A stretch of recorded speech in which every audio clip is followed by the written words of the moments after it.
In this video, we're going to be looking at some things that will affect gas pressure, and then we are also going to be doing some calculations, so you will need a calculator in order to kind of follow along and do the math with me when we get there. All right, so first thing is pressure. Pressure is the force distributed over an area. So you apply a force when you're walking. You apply a force onto the floor because the area is your feet and the force would be your weight hitting onto that floor. So the smaller the area, the greater the pressure is going to be. For instance, if you were to stand on a bed of nails, that would hurt and your feet would probably get punctured by the nails. But yet people lay on a bed of nails, and that's because they're taking the same amount of force, their weight, but they're applying it over a much larger area as they're laying down instead of standing. So that's just a little bit about pressure. As far as in science, we measure pressure in pascals. That is our scientific unit. And Pascal is a Newton, N is newtons, divided by meters squared. So this is our area, meters squared, and newtons is our force. So force divided by area. Now, the collisions between particles of a gas and the walls of the container are going to cause pressure. So when those gas particles are moving because of the kinetic energy, they're going to hit each other, they're going to hit the walls of the container, and that's going to cause the container to have gas pressure. There are several things that can affect gas pressure, and we see them all in this picture. We have temperature, we have volume, and we have the amount or number of particles. So all of those things will affect the strength of the gas pressure, whether it's high or low. And so let's look at each one here. Temperature goes up, then the average kinetic energy also increases. So if you increase the temperature of a room, the gas particles will be moving faster. And because those particles are now moving faster, they're going to hit the container more often. And the volume and the number of particles, though, has to remain constant in order for this to work. But with temperature, you should see if the temperature goes up, the pressure also goes up. And if the temperature goes down, the pressure should also go down. But that's only true if the volume is staying the same and the number of particles in the container are still the same. All right, let's look at volume. Volume was another one of those three that can affect gas pressure. If you decrease the volume, that means that you're going to have the gas particles colliding more often. So if you have them in a really tall container, and let's say you have a few particles in there, they're not going to hit each other as often. But let's say that you decrease the volume and you put those same particles in that smaller space. Well, they're going to be hitting the container and hitting each other much more often, and that's going to cause them to have more pressure. The temperature of a gas and the number of particles has to remain constant in order for this to be true. For volume to affect the pressure, the temperature and the number of particles has to stay the same. Lastly, we have the number of particles. So let's say that we add more particles to our container. That means we now have more gas particles, so we're going to have more collisions and greater pressure. And if you take away particles, then you have less collisions and less pressure. And that is only true if the temperature and the volume are staying constant. Now, there are a few different gas laws. We're going to be looking at two. We'll look at Charles' law in this video, and we'll save Boyle's law for the next one. But Charles' law is just some information on how temperature and volume are related to pressure, between temperature and volume. And he also kind of discovered this absolute zero idea. Absolute zero is 0 Kelvin. Kelvin is our scientific form of temperature. How do we measure temperature? And this says that at that specific temperature, 0 Kelvin, then the volume of a gas would be 0 liters. So in other words, he's saying that a gas takes up space, so it should have some volume, but when it's that cold, then the volume is 0. Pretty much the particles are kind of non-existent. So this is an idea. This particular temperature has never been reached, but it is something that we are still there are scientists that are still working toward that. Now, Charles' law specifically states that the volume of a gas is directly proportional.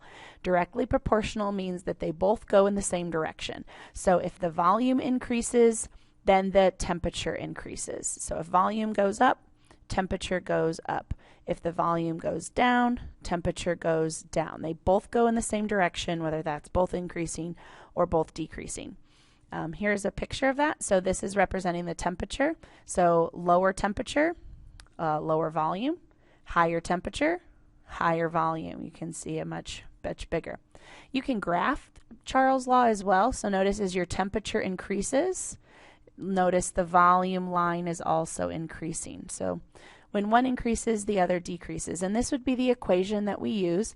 Volume 1 would be kind of what the volume is in that first container and what the temperature is in the first container. And then volume 2 would be what the new volume is, whether that volume went up or down, and then the temperature in that new container. We're going to be doing some problems here in just a moment. So again, make sure you have your calculator. But volume 1 and volume 2 are the temperatures before you make some type of a change. And then V2 and T2 represent volume 2 and temperature 2.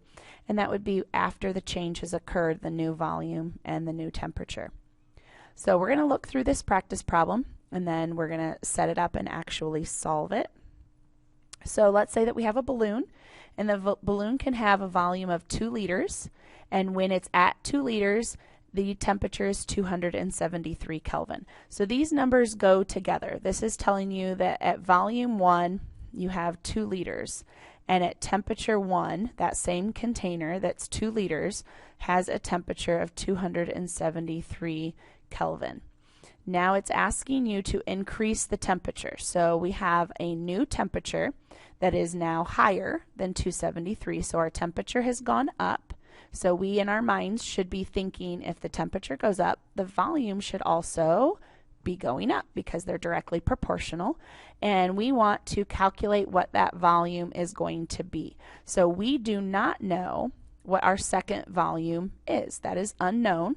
But we know that our second temperature is 350 Kelvin because it was 273 and now it is increasing to 350. So if we set that up, we need to get the equation out from a previous slide. Volume 1, temperature 1 equals volume 2 over temperature 2. Now you have to be able to do some algebra because we're going to be filling in some numbers and we need to be able to calculate that.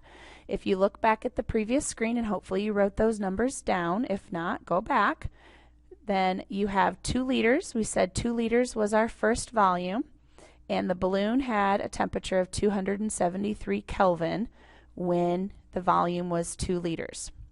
Now what we don't know is we do not know what our second volume is. Volume 2 is our X, it's our unknown, and 350 Kelvin was our new temperature, so that's what it changed to. So in order to solve this type of a problem in math, they would probably have you cross multiply because we want to be able to get X by itself. So we're going to be taking 2.0 liters and multiplying it by 350 Kelvin, and we're going to be taking 273 Kelvin and multiplying it by X. So all I've done is cross multiplied, and I rewrote my new problem out so that I don't have that fraction anymore. And now in order to solve, I need to divide by 273 Kelvin. Because if I want X by itself and I'm multiplying, I need to divide, and that will allow me to get rid of the 273. Now what I do to one side I have to do to the other, so I need to divide by 273 Kelvin. Now if you have your calculator handy, what you want to do is plug in 2.0 times that by 350 and hit equals, and then divide by 273. And we're just going to round that to 1 decimal place, and so we should end up with 2.6 liters. Notice that the Kelvin unit on the top and the bottom is going to cancel, and so the only unit we're going to have left is liters. And we were looking for a volume, so it makes sense that we would need liters to be our final measurement. Now we're going to do another problem, and we're going to do this one kind of the same idea, only now we're going to look at a car tire. So at a certain temperature, at 280 Kelvin, you have a volume of 15 liters. So we have our first volume, 15 liters, and our first temperature, 280 Kelvin. Now it's a cold day, and the volume goes to 14.6. That's a volume. That's our second volume. So it started at 15 and it went to 14.6. So we saw a little bit of decrease in our volume, and knowing Charles' law, we know that the temperature then should also go down a little bit as well. We want to know what the new temperature is, and they're asking us to express it in Kelvin and in Celsius. So I'll show you how to convert that in just a moment. But let's go ahead. I'm going to start with a blank screen here so we can set this one up. We're going to start with the same equation, our first volume and our first temperature, and that's going to be then on the other side of the equal sign we have our second volume and our second temperature. Now in this problem, 15 liters was the original volume of our car tire, and that was at 280 Kelvin. And then our volume went down a little bit to 14.6 liters, and we don't know what our second temperature is. That is what we are trying to find. So again, in order to calculate this, we're going to need to cross multiply so that we can get rid of that fraction. So we're going to have 15 liters times our x. And on the other side of the equal sign, we'll have 280 Kelvin times 14.6 liters. So now we have our fraction is gone, and we have x, though, is not by itself yet, and so we want to get rid of this 15 liters so that we can have x equaling our answer. So we want to divide by 15 liters. That will allow us to cross out the 15 liters on that side. But again, what you do to one side, you have to do to the other. So we have 15 liters on this side. And liters will be able to cancel, so we're going to be getting a temperature reading of Kelvin. Calculator-wise, take your calculator. You need to hit 280 and then multiply that by 14.6. And if you hit equals, then you want to hit your divide and divide that by 15. And you should end up getting, if we round it to one decimal place, 272.5 Kelvin. So our original temperature was 280. And our second temperature was 272, and we said earlier that since the volume went down, we expected the temperature to also go down, and we did see a decrease. Now, the problem asked us to solve that for Kelvin and for Celsius. So there is an equation that we can use in order to solve for Celsius. We take our Kelvin unit, our Kelvin number, and we subtract 273 from that. So in our case, since we're looking for Celsius, we're going to take our Kelvin amount of 272.5, and we're going to subtract 273, excuse me. And when we do that, we're going to end up with a negative 0.5 degrees Celsius. So this would be our answer in Kelvin and our answer in Celsius.